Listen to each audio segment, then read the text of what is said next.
नमस्कार दोस्तों, आप सभी का स्वागत है, हार्दिक अभिनंदन है हमारे इस कार्यक्रम में। अ, दोस्तों देश में चुनावों का आगाज़ हो चुका है और राम श्री राम अयोध्या में विराजमान हो चुके हैं और उन्हीं के साथ ये भारत में इस बार महायुद्ध होने वाला है जनसत्ता का। जनता जिसको चाहेगी उसको सत्ता के सिंहासन पर बैठाएगी और जनता जिसको नहीं चाहेगी उसको सत्ता से बाहर कर देगी। क्या लगता है आपको कि प्रधानमंत्री मोदी तीसरी बार हैट्रिक लगाने में सफल रहेंगे? तीसरी बार वो प्रधानमंत्री बनेंगे या फिर इस देश की जनता अगली बार कुछ अलग करने वाली है? इसी कुछ प्रश्नों के साथ मैं आप लोगों के बीच में उपस्थित हूँ और आज ग्राउंड रिपोर्टिंग करने की प्लान था, बट मौसम की खराबी होने की वजह से हमने नहीं जा पाए। लेकिन फिर भी टेक्नोलॉजी के दौर में एक ऐसा माध्यम है जिससे हम बात कर सकते हैं, आपसे रूबरू हो सकते हैं। बिल्कुल ऐसा नहीं होता है, लगेगा कि आप किसी दूसरे से बात करें, आपसे अपनापन ही लगेगा। अपनी राय इस कमेंट बॉक्स के माध्यम से आप दे सकते हैं। कुछ प्रश्नों को हमने लिखा है और प्रश्नों को आपके साथ बारी-बारी से उस पर डिस्कस भी करेंगे। तो आइए हम पहले प्रश्नों को पढ़ लेते हैं। लगभग 10 प्रश्न के आसपास हैं। उन 10 प्रश्नों पर गंभीरता से हम इस पे चर्चा करेंगे और आप अपनी राय इस कमेंट बॉक्स में दे सकते हैं। तो आइए हम शुरुआत करते हैं। सबसे पहले शुरुआत करने से पहले एक आजमगढ़ जनपद की एक सबसे महत्वपूर्ण जानकारी हम दे देते हैं आपको। यातायात नियमों से जुड़ी हुई है, जो कि कोतवाली थाना क्षेत्र समेत जनपद आजमगढ़ के विभिन्न थानों द्वारा चलाए गए चेकिंग अभियान में 382 वाहनों का चेकिंग किया गया, जिसमें से चालान किया गया। चेकिंग 1682 वाहनों का किया गया है, जिसमें से चालान जो हुई है 382 वाहनों का चालान किया गया है। चेकिंग करने का मेन उद्देश्य प्रशासन के तौर से की तरफ से यही था कि लोगों को ज़्यादा से ज़्यादा सड़क परिवहन नियमों का पालन कराया जा सके और हेलमेट का प्रयोग ज़्यादा से ज़्यादा लोग करें, जिससे सड़क पर होने वाली दुर्घटनाओं और मृत्यु दर को कम कर सकें। तो ये रही।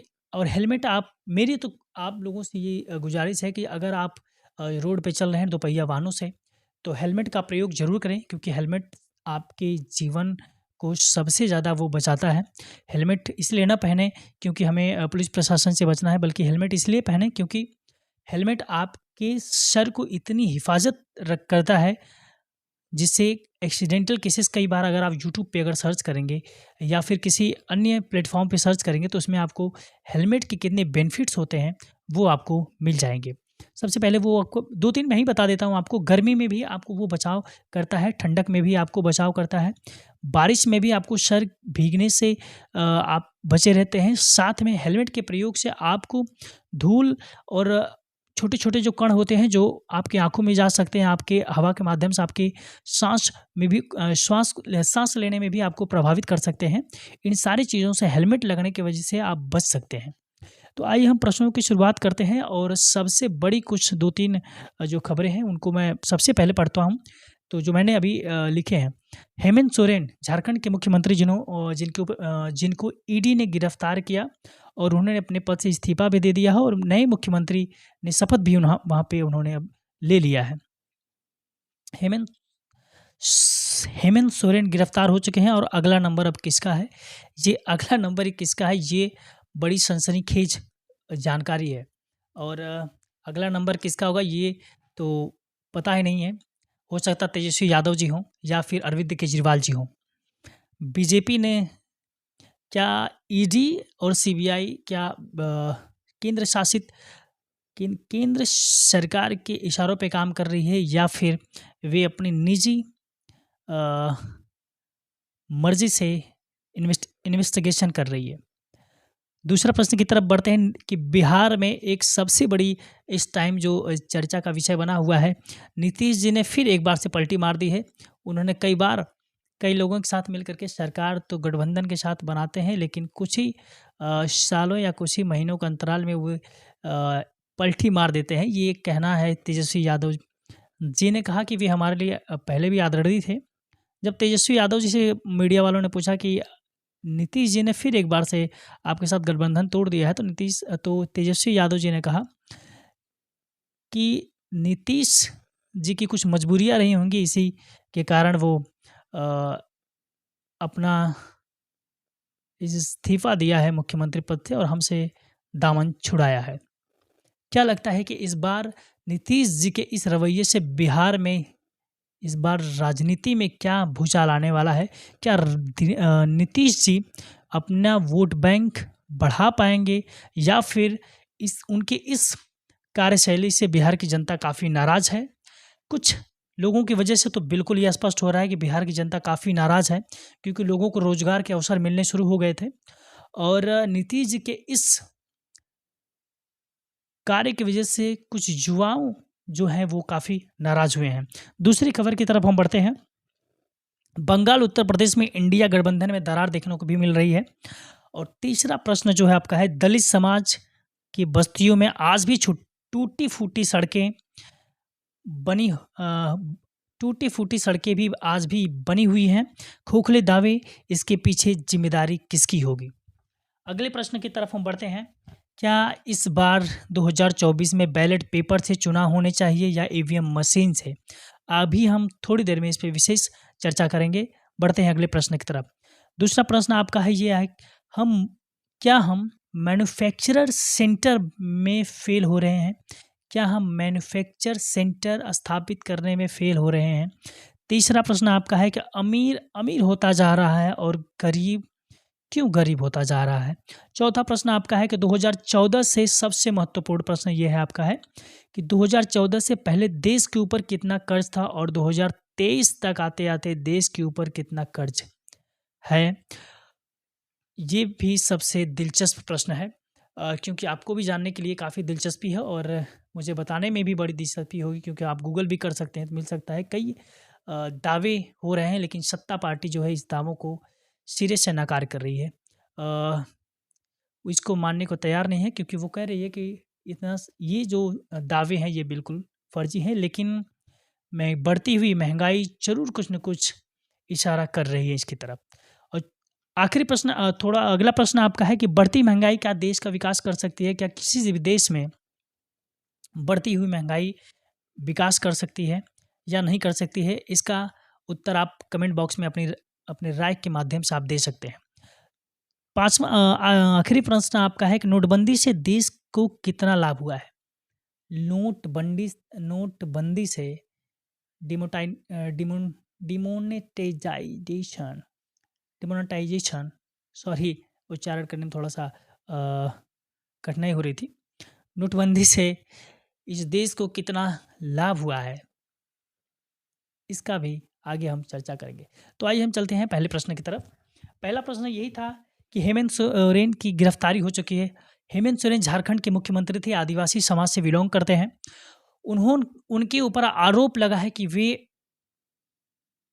ज़मीनों के हेर-फेर में उनके ऊपर भ्रष्टाचार लगे हैं। कई एकड़ की ज़मीनों को कब्ज़ाने का उनके ऊपर आरोप लगे हैं और ईडी ने उनको हिरासत में लेकर अपनी हिरासत में रखा हुआ है। अगला प्रश्न था, लेकिन हेमंत सोरेन ने कहा है कि मैं हार नहीं मानूँगा, क्योंकि मैं एक आदिवासी समाज से आता हूँ, इसलिए भाजपा सरकार मुझ मेरे ऊपर दबाव बना रही है ताकि मैं उनके साथ विलय करूँ, जो कि ये हरगिज़ नहीं हो सकता है। और वहीं बगल में बिहार में इस बार कुछ अलग ही हो गया। नीतीश जी ने फिर एक बार अपना वो कारनामा कर दिया है जिसके लिए वो जाने जाते हैं। उन्होंने कहा कि मुझे नीतीश जी के साथ सॉरी तेजस्वी जी के साथ काम करने में कठिनाई आ रही थी, इसलिए हम उनके साथ अब काम नहीं कर सकते हैं और उन्होंने अपने पद से इस्तीफ़ा दे करके फिर भारतीय जनता पार्टी के साथ उन्होंने विलय करके सरकार बना ली और उन्होंने 9वीं बार मुख्यमंत्री के रूप में शपथ ले ली है। इससे बिहार की जनता को क्या फ़ायदा होगा, ये तो बिहार की जनता ही तय करेगी।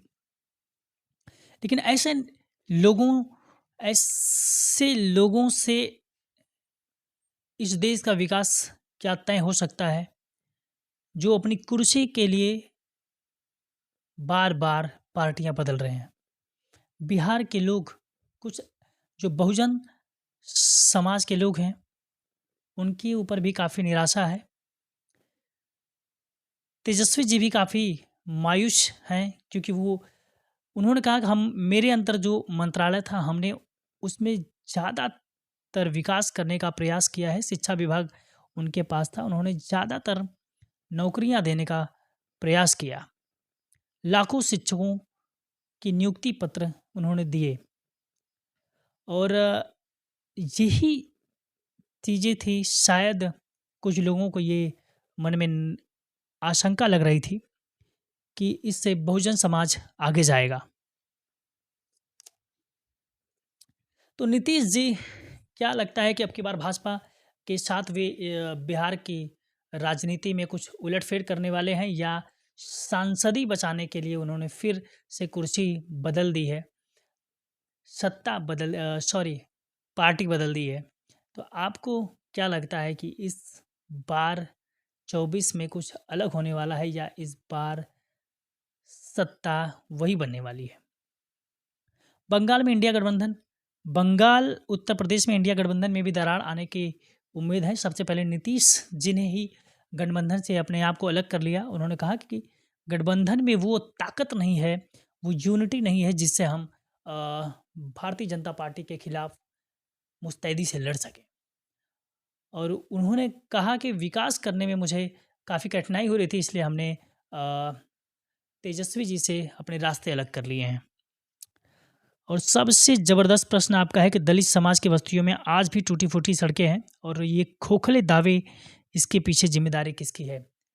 जितनी भी दलित बस्तियाँ हैं या कुछ ग्रामीण क्षेत्र हैं, अगर आप वहाँ जाते हैं तो आज भी ऐसी सड़कें आपको मिल जाएँगी जो काफ़ी खराब मटेरियल से बनाई गई हैं। उन मटेरियल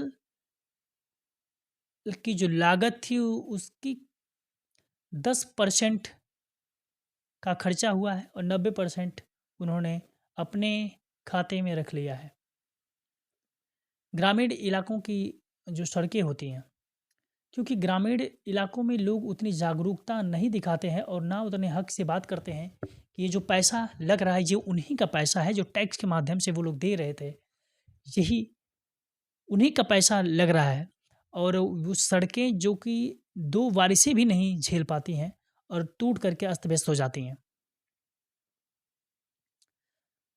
तो इस देश का विकास कैसे हो सकता है जब ऐसे ही लोग खोखले दावे करते रहें और इस समाज को झूठी बातों में उलझा के रखे रहें, खोखले दावों में उलझा के रखे रहें।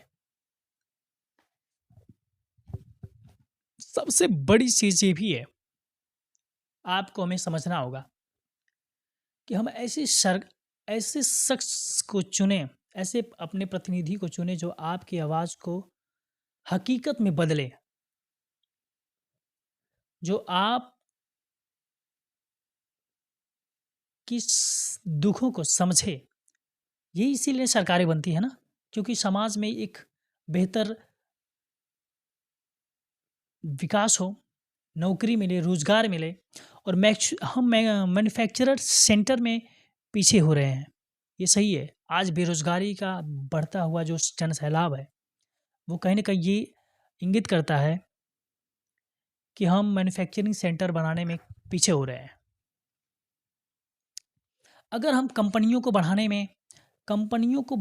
में अपनी भूमिका निभाएँगे, तो शायद हम बेरोज़गारी के ऊपर कुछ हद तक सफलता प्राप्त कर सकते हैं। जनसंख्या को नियंत्रण करने के लिए एक बिल पास कर सकते हैं, और जनसंख्या नियंत्रण के लिए लोगों में अधिक से अधिक जागरूकता को लाएँ। ये एक सिलेबस बनाएँ जो कि हर एक विद्यालय में इसको पढ़ाया जाए, और इस विषय पर गंभीर चर्चा की जाए कि आने वाले पीढ़ियों को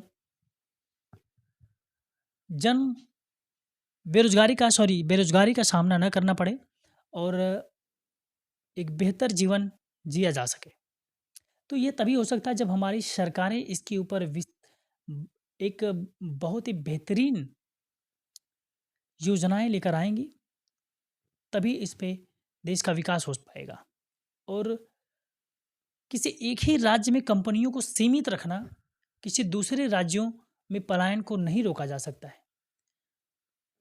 किसी एक राज्य में सारे स्किल या मैन्युफैक्चरर कंपनियों को ला करके उसमें स्थापित करना, वो उसी राज्य के लिए डेवलपमेंट हो सकता है। अगर उत्तर प्रदेश में अभी कुछ ही दिन पहले बहुत से एक इंटरनेशनल लेवल तक के इन्वेस्टर्स आए थे और माननीय योगी जी ने उनका आयोजन किया था। और लेकिन अभी तक क्या वो मैन्युफैक्चरर सेंटर क्या बनने प्रारंभ हुए हैं? अभी फ़िलहाल ऐसा कुछ जानकारी सामने नहीं आई है, लेकिन आने वाले वक़्त में क्या ऐसा देखने को मिलेगा? अगर ऐसा लगता है कि उत्तर प्रदेश में कुछ मैन्युफैक्चरर सेंटर अगर आते हैं, तो बेरोज़गारी के ऊपर काफ़ी काबू पाया जाएगा और पलायन को भी रोका जा सकता है। मेरा अगला प्रश्न जो था कि अमीर अमीर होता जा रहा है और गरीब गरीब होता जा रहा है। ये सही है, कहीं आप नकार नहीं सकते कि बढ़ती हुई महंगाई गरीबों की गरीबों की कमर तोड़ रही है। ये सही है। महंगाई सचमुच बढ़ रही है, लेकिन कुछ लोगों को ये चीज़ें नहीं लग रही हैं क्योंकि महंगाई उनके लिए नहीं बढ़ रही है। और जब महंगाई बढ़ेगी तो उस देश का विकास बड़ा मुश्किल हो जाएगा, क्योंकि इस देश की जनता से ही देश का विकास होता है। जो भारत के ऊपर जो कर्ज था 2014 से पहले, वो 55 लाख करोड़ रुपए था। भारत के ऊपर जो कर्ज 2014 से पहले था वो 55 लाख करोड़ रुपए था। और 2023 तक जैसे जब से भाजपा सरकारें आई है, तो 161 लाख करोड़ रुपए का कर्ज हो चुका है वर्तमान स्थिति में। 161 लाख करोड़ रुपए। भारत में बहुत पैसा है, हमें कर्ज लेने की उतनी आवश्यकता नहीं है। बस ज़रूरत है एक बेहतर स्किल की और साथ में बेहतरीन योजनाओं की और एक कुशल शासक की। आईपीएल में 500 700 करोड़, 1600 करोड़, 900 करोड़, 1000 करोड़, 1200 करोड़ तक की एक-एक टीमें बिक रही हैं। आईपीएल की जो खेल के लिए होती हैं। 500 करोड़ अगर उत्तर प्रदेश में लगा दिया जाए मैन्युफैक्चरर सेंटर के लिए, न जाने कितने हम रोजगार उत्पन्न कर सकते हैं उससे। किसी एक फैक्ट्री में हजारों मजदूर जा सकते हैं, हजारों घरों में चूल्हा जल सकता है और हम अपने देश की जीडीपी को भी आगे लेके जा सकते हैं। और ये तभी हो सकता है जब हमारी सरकारें इसके ऊपर बेहतरीन योजनाएं लाएंगी, इन्वेस्टर्स लाएंगी, उनके ऊपर उनके साथ मिलकर काम करेंगी, बेहतर एजुकेशन सिस्टम का निर्माण करेंगी, तभी ये हो सकता है, अन्यथा नहीं हो सकता। मैंने चौथा प्रश्न लिखा था इसमें कि बढ़ती हुई महंगाई क्या देश का विकास कर सकती है? आप भी बता सकते हैं, क्या किसी भी देश में बढ़ती हुई महंगाई उस देश का विकास कर सकती है? मेरे हिसाब से तो नहीं कर सकती, क्योंकि जब महंगाई बढ़ती है तो हर एक के ऊपर एक माइंडली प्रेशर बढ़ने लगता है, बचत करना मुश्किल होता है,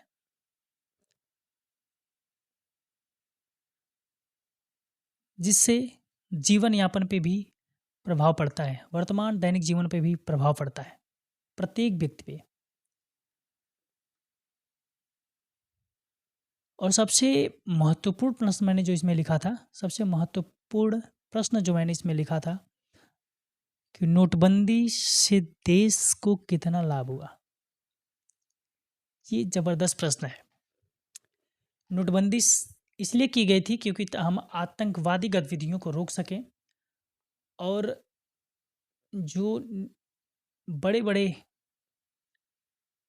उद्योगपति हैं या कोई नेता है जो हज़ारों करोड़ रुपए अपने घरों में दबा के रखे हैं, वो बाहर आएगा। और ऐसा हुआ भी था, बहुत सारी गिरफ्तारियां हुई थी जिसमें बहुत सारे करोड़ों रुपयों को पकड़ा गया था, लेकिन फिर भी वो चंद लाइनें बनकर रह गईं। और सबसे ज़्यादा अगर उसमें परेशानियों का सामना अगर कोई किया था, तो वो मज़दूर वर्ग किया था। क्योंकि कई कंपनियाँ उसमें बंद हुई थीं, उनके रोज़गार चले गए थे। उसके बाद कोविड आया, कोविड के बाद महंगाई ने ज़बरदस्त उछाल पाई। उस वक़्त महंगाई का असर उतना नहीं हो रहा था, लेकिन इस वक़्त 2024 की शुरुआत से या 2023 के मिडिल वर्ष में 2 जुलाई से इधर जो महंगाई का जो उछाल आया हुआ है, वो काफ़ी तकलीफ़देह है मज़दूर वर्ग के लिए, जो प्रतिदिन की 400 रुपए की, 500 रुपए की दिहाड़ी करते हैं, उनके लिए। तो आपको क्या लगता है कि महंगाई बढ़ने से देश का विकास हो सकता है या नहीं हो सकता है? इसकी राय आप कमेंट बॉक्स में ज़रूर दीजिएगा। अगला प्रश्न सबसे महत्वपूर्ण है कि क्या इस देश में अब की बार ईवीएम से चुनाव होगा या मशीन से? सॉरी, बैलेट पेपर से। बैलेट पेपर से चुनाव होना चाहिए या ईवीएम मशीन से होना चाहिए? सुप्रीम कोर्ट के कुछ वकीलों ने और एक जनसैलाब ने दिल्ली के जंतर मंतर पर कई दिनों से प्रोटेस्ट चल रहा है ज़बरदस्त, कि इस बार का चुनाव बैलेट पेपर से होना चाहिए, न कि ईवीएम मशीन से। क्योंकि उन लोगों का मानना है कि ईवीएम मशीन को हैक किया जा रहा है और उनके मताधिकार का गलत दुरुपयोग हो रहा है। और इलेक्शन कमीशन भी इसको संज्ञान में लेगा या नहीं लेगा, ये वक्त बताएगा। लेकिन सुप्रीम कोर्ट के वकीलों ने ये ठान लिया है कि इस बार हम ईवीएम को बैन करके रहेंगे और इस बार इस देश में चुनाव जो होगा वो बैलेट पेपर से होगा।